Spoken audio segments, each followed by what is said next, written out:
Jerry with Learn Guitar Fast and Easy. Welcome to another lesson. Today I have something that I want to share with you that I think you're going to find really neat.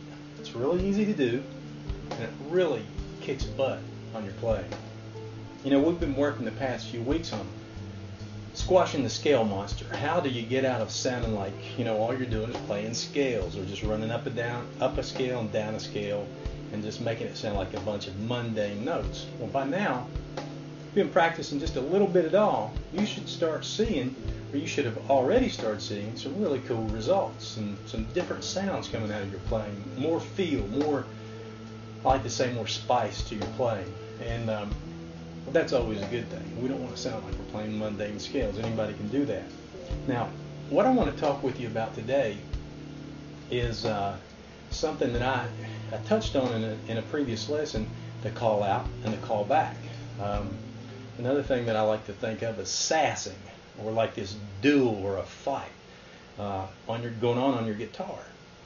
Now, I once read or heard, or over the years you hear a lot of things about different guitar players, and you read things, and you don't recall when you get to be as pickled as I am in age. I don't need anything to pickle me. Life and age seems to be doing that just fine. But when you get a little bit up in your years, you tend to forget where you got some of your information. But I do recall hearing at one time or reading that Steve Vai and Joe Satriani, two great guitar players. If you haven't listened to any of their stuff, it's must-have listening. And don't be discouraged about it because they'll blow you away. But one thing that I read about them is that apparently they were living on different parts of the planet, and they used to do this little thing where they would have one another, they would send each other a tape. Imagine that, a tape.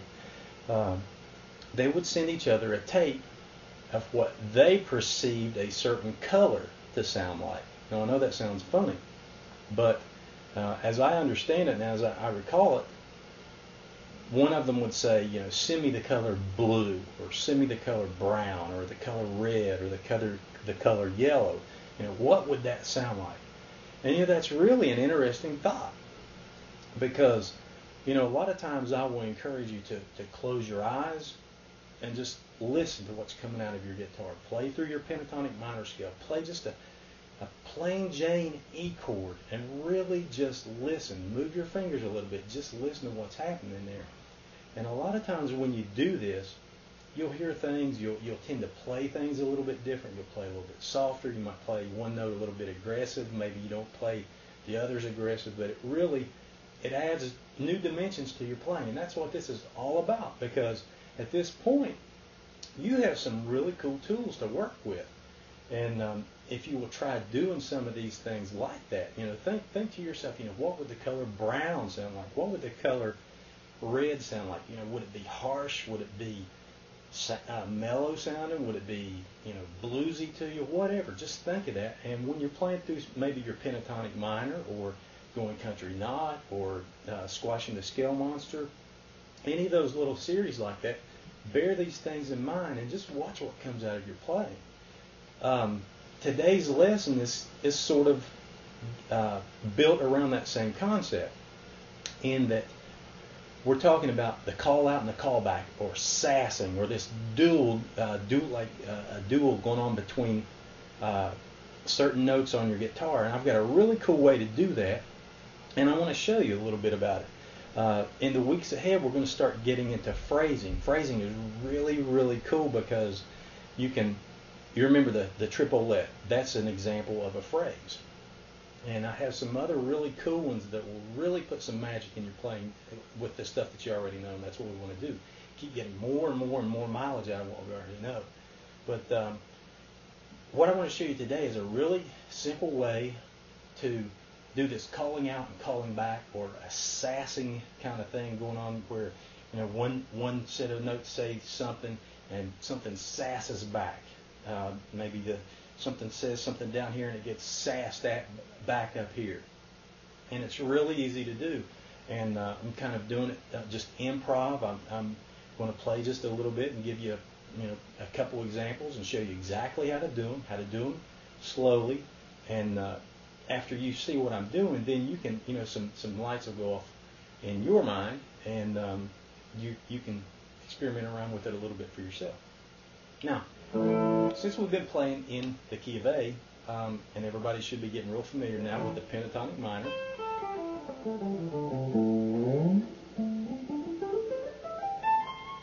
You know that. Easy stuff now.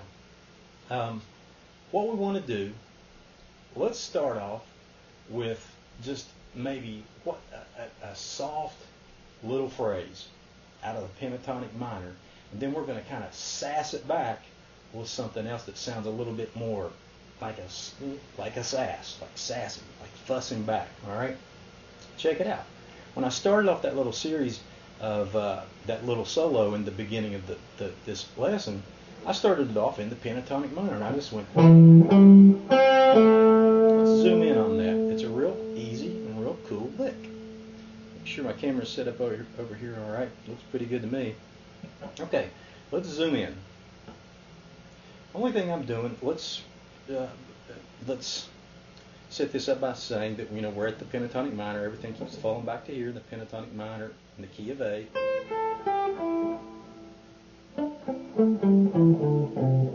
Notice everything's falling back to right there. The way I started off that, the only thing I'm doing is picking up this note out of the pentatonic minor. Right? That's an E on my A string. Easy enough. And what I'm doing next is grabbing this note, which is a G on my D string, then an A on that. I said G string, I meant my D string, excuse me. I'm grabbing a G on my D string. Next note is an A on my D string. And then I'm going to drop down here and get a C on my G string. And I'm going to come right back to that A on the D string. So it sounds like this. Excuse me.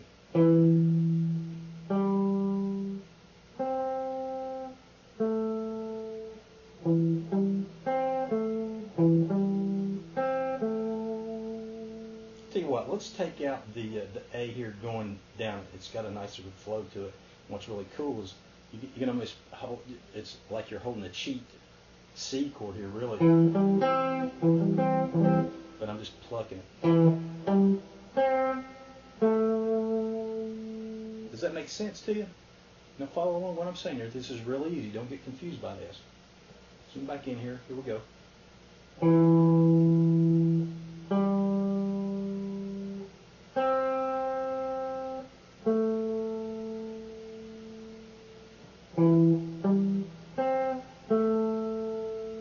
Okay. Now, I'm putting a nice little bend in there. You start giving your notes some feel. Remember, just to twist a little bit. Don't get into a habit of sounding like you don't know, like your fingers are getting away from you.